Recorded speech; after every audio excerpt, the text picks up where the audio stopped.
Assalamualaikum warahmatullahi wabarakatuh. Alhamdulillahilladzi ja'ala al-a'yad fil Islam masdaran lil hana'i was surur. Alhamdulillahilladzi tafaddala fi hadhihi al-ayyam al-'ashr 'ala kulli 'abdin shakur.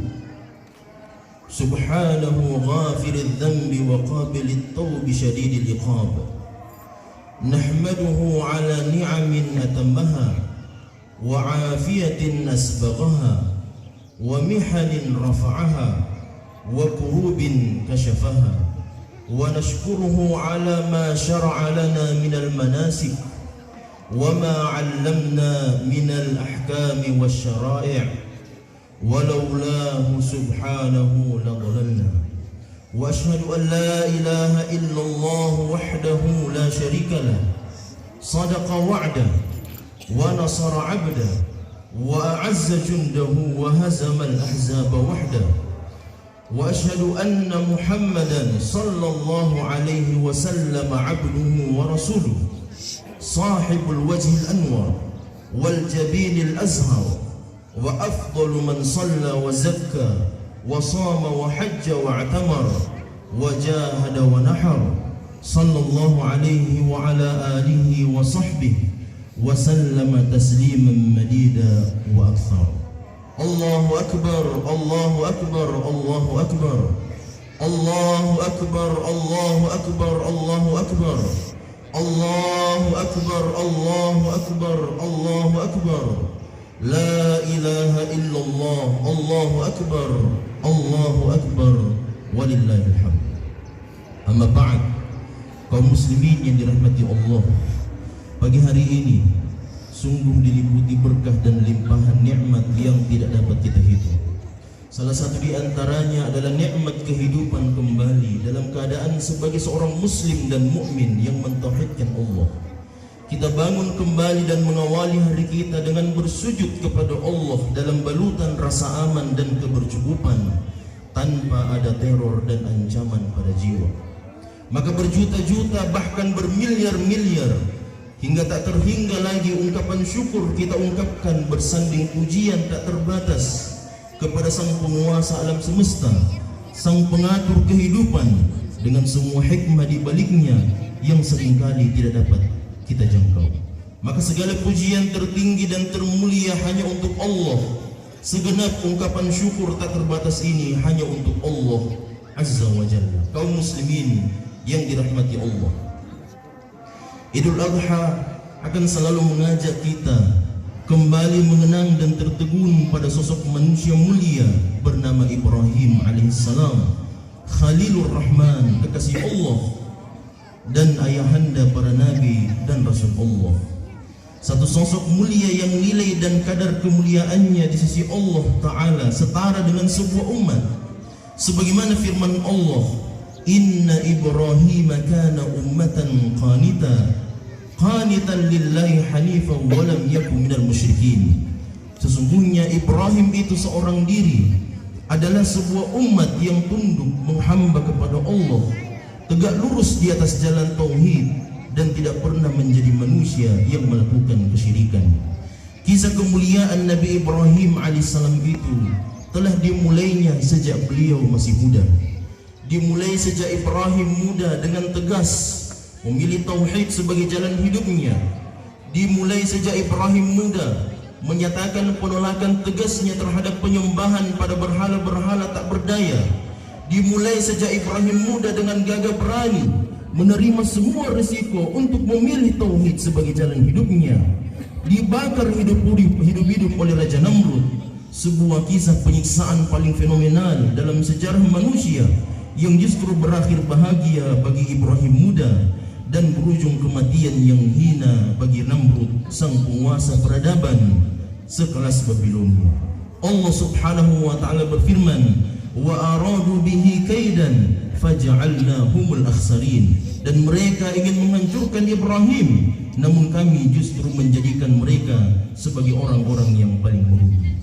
Mereka ingin menyakiti, bahkan membunuh Ibrahim alaihissalam, tetapi justru mereka dihinakan sehina-hinanya oleh Allah Azza wa Jalla. Kekuasaan Namrud konon diperkirakan hancur dan runtuh sekitar 2286 tahun sebelum Masehi, saat Nabi Ibrahim alaihissalam masih hidup. Allahu Akbar, Allahu Akbar, walillahil hamd. Kaum muslimin yang dimuliakan Allah, sejak selamat dari peristiwa pembakaran hidup-hidup itu, Ibrahim muda memutuskan untuk memulai perjalanan hijrahnya dengan meninggalkan kampung halamannya di Irak bersama istrinya Sarah dan keponakannya Lut alaihissalam.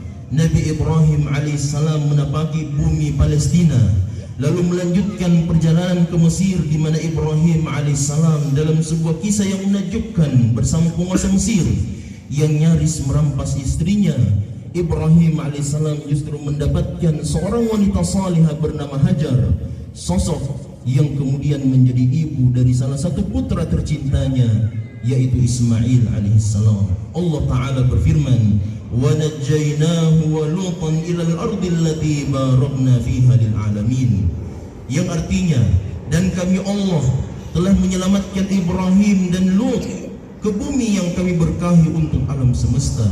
Keluarga Ibrahim alaihissalam yang diberkahi itu pun diperintahkan untuk kembali ke bumi yang juga diberkahi, yaitu bumi Palestina.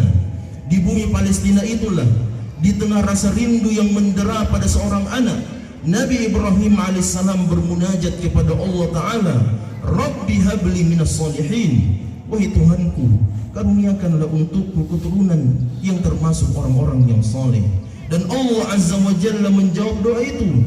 Allah Subhanahu wa Ta'ala mengabulkan pinta Ibrahim alaihissalam, fabasyarnahu bighulamin halim, maka kami berikan kabar gembira kepada Ibrahim dengan kelahiran seorang anak yang santun dan bijaksana.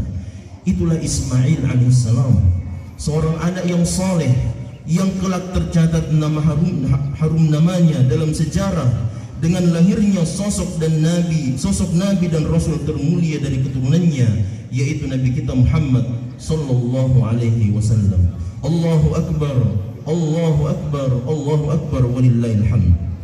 Kaum muslimin yang dirahmati Allah, akhirnya kita semua tahu, karena suatu alasan dan hikmah yang mulia, Nabi Ibrahim alaihissalam diperintahkan untuk membawa keluarga kecilnya Hajar dan Ismail kecil untuk berhijrah ke belahan bumi suci lainnya yang bernama bumi Mekkah yang mulia.